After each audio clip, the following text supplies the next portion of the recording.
Good morning, everyone, and welcome back to Sew Granny Sew. Today we are going to continue working on our baby blanket with our last block of the quilt, and it's going to be a 9-patch. Very simple, just like the 4-patch. So I have the fabrics chosen, and we have them laid out. These are all just 5-inch squares.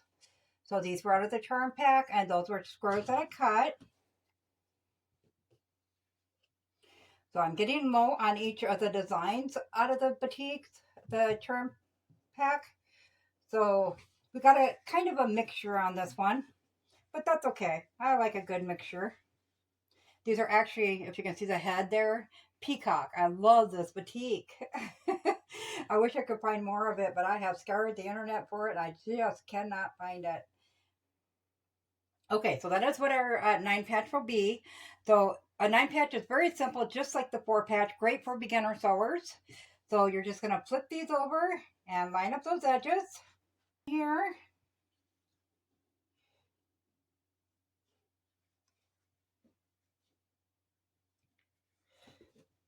You're going to bring it to the sewing machine and do a 1/4-inch seam on there, and that all the way up your row. So pin them together and do a 1/4-inch seam on each of those. You're going to come back, and then you're going to sew this one on.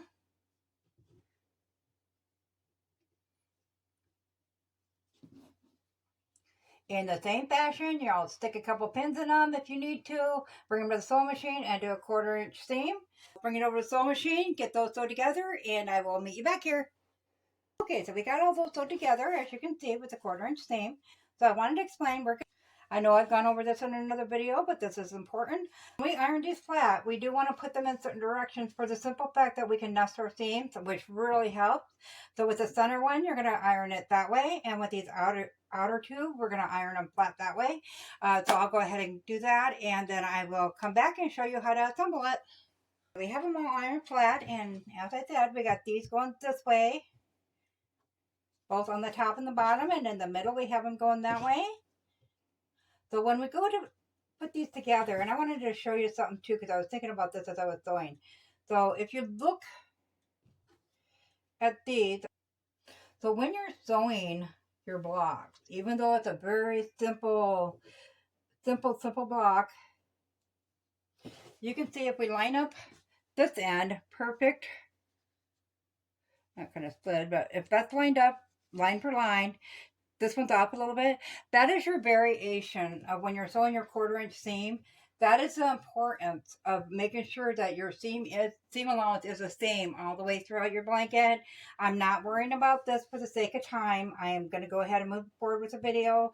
But if you're doing a project you want to turn out as best as you can, I would definitely rip those out and try that again.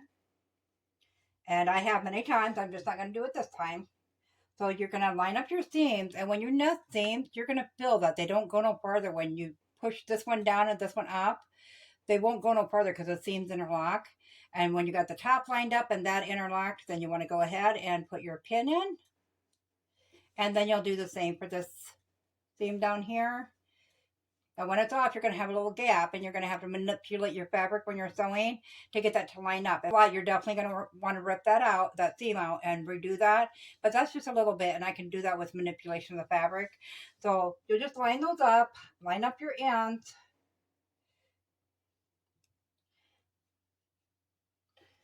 And then you go ahead and you'll take your 1/4-inch seam right there.